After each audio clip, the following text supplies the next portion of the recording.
Brunei agar Syiar Islam di negara ini bertambah teguh dan menyerlah. Beta ingin tegaskan bahawa negara Brunei Darussalam adalah sebuah negara yang molek, yang sentiasa mementingkan ibadat kepada Allah. Kesultanan Islam yang masih bertahan hingga kini dan menjadi negara kaya adalah Kesultanan Brunei Darussalam. Diawali dengan perdamaian yang diserukan Islam, adalah nama ibu kota Brunei yang disebut Darussalam. Ini adalah oasis hijau di mana harmoni dan toleransi tergambar dengan perasaan persahabatan dan cinta abadi untuk orang-orang Brunei. Kehangatan, keramahan, dan keamanan menjadi keteladanan di negara muslim ini. Suara adzan saat waktu sholat tiba bak memenuhi langit Brunei dari berbagai penjuru. Wow, mantap. Ini adalah negara terkaya di dunia, dan itu adalah negara muslim kecil di Asia Tenggara. Ibu kotanya adalah Bandar Seri Begawan, dijuluki Darussalam.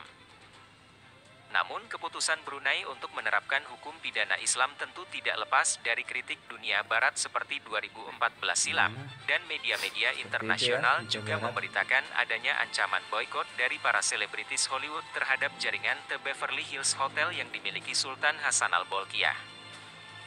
Beberapa waktu sebelumnya, PBB dan Amerika juga telah memberikan peringatan kepada Brunei agar meninjau ulang keputusan penerapan hukum pidana Islam ini.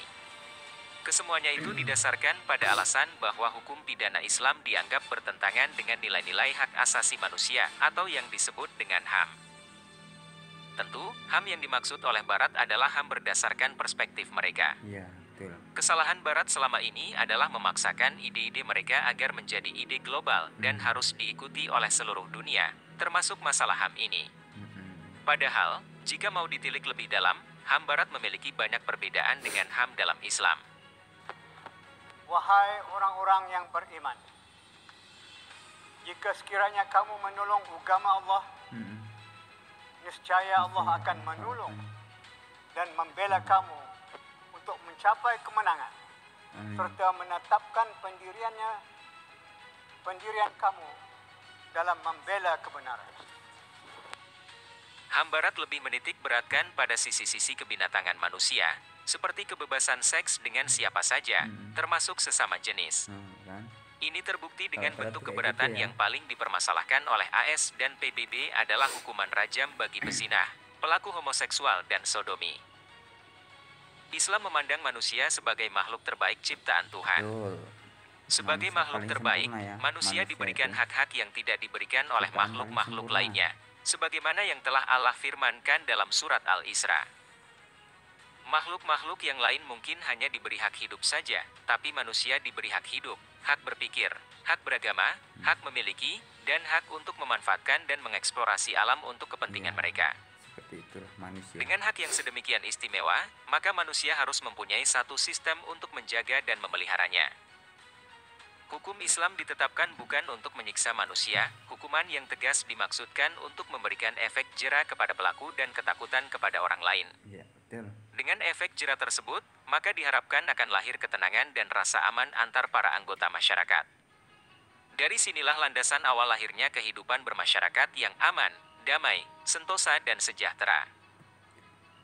Dengan demikian, maka hukum Islam sejatinya sangat humanis. Hukum Islam tidak diturunkan kecuali untuk kebaikan manusia, menjaga hak-hak asasi mereka.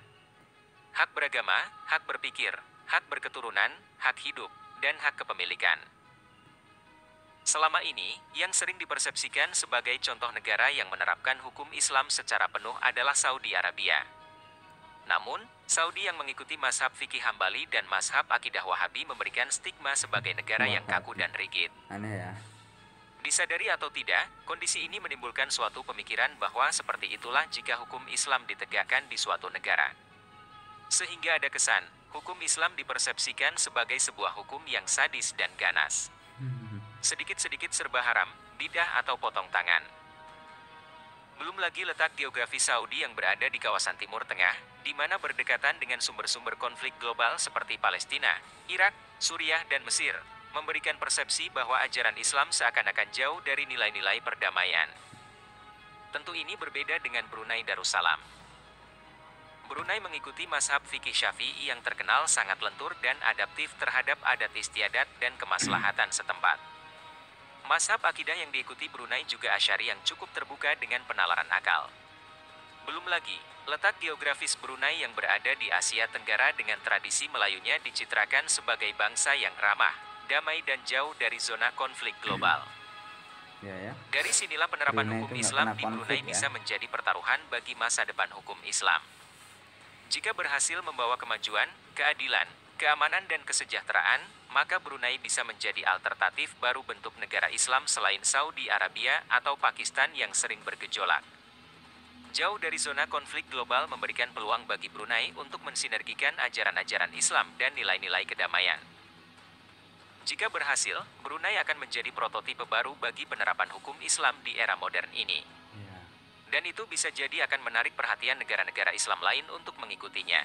Ya harusnya seperti itu ya. Selain itu, doktrin bahwa ajaran Islam tidak hanya terbatas pada masyarakat Arab, tetapi untuk semua umat manusia di seluruh penjuru tempat tidak akan lagi bisa terbantahkan. Iya. Disinilah kenapa respon Barat, aktivis HAM nampak begitu ketakutan mendapatkan Brunei menerapkan hukum jenayah syariah ini. Menurut sejarah, Islam masuk ke Brunei Darussalam pada tahun 977 melalui jalur timur Asia Tenggara oleh pedagang-pedagang dari negeri Cina. Semenjak Raja Awang Alang Betatar memeluk agama Dari Islam Cina. dan berganti nama menjadi Muhammad Shah. Setelah itulah Islam menjadi agama resmi sekaligus sistem bernegara. Islam berkembang pesat di Brunei setelah Kesultanan Malaka yang pernah menjadi pusat ajaran Islam jatuh ke tangan Portugis pada tahun 1511. Setelah keruntuhan Malaka, banyak tokoh agama Islam yang akhirnya pindah ke Brunei. Pasca jatuhnya Malaka, Brunei akhirnya mengambil alih kekuasaan di Malaka. Kemajuan Kesultanan Brunei Darussalam berawal sejak pemerintahan Raja ketiga, Sultan Syarif Ali pada tahun 1425. Hal tersebut dikarenakan Sultan sebelumnya mengawinkan Sultan Syarif Ali dengan salah satu keturunan Rasulullah. Perkawinan tersebut yang akhirnya melahirkan keturunan-keturunan berupa Sultan-Sultan Sambas dan Sultan-Sultan Sulu. Kini, wilayah Brunei tidak seluas dahulu. Semua bermula dari perebutan kekuasaan di antara keturunan dan upaya penjajah dari Eropa untuk mengambil wilayah dan menguasai perekonomian Brunei. James Brooke, penjajah dari Inggris mendatangi Sarawak untuk merebut wilayah tersebut pada tahun 1839. Penyerangan tersebut membuat Brunei kehilangan wilayah kekuasaannya. Kemudian pada tahun 1846 wilayah Labuan dan sekitarnya diserahkan kepada James Brooke. Perlahan-lahan wilayah Brunei pun berkurang karena penyerangan dari negara jajahan. Awal abad ke-19 wilayah kekuasaan Brunei mulai mengecil, disusul oleh perang saudara dan gangguan kekuatan kolonial barat. Brunei baru merdeka dari Inggris pada 1 Januari 1984. Berarti pas tahun baru ya. Tahun baru mereka merdeka ya.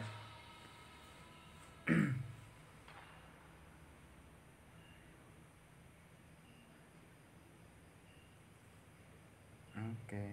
Anak sungai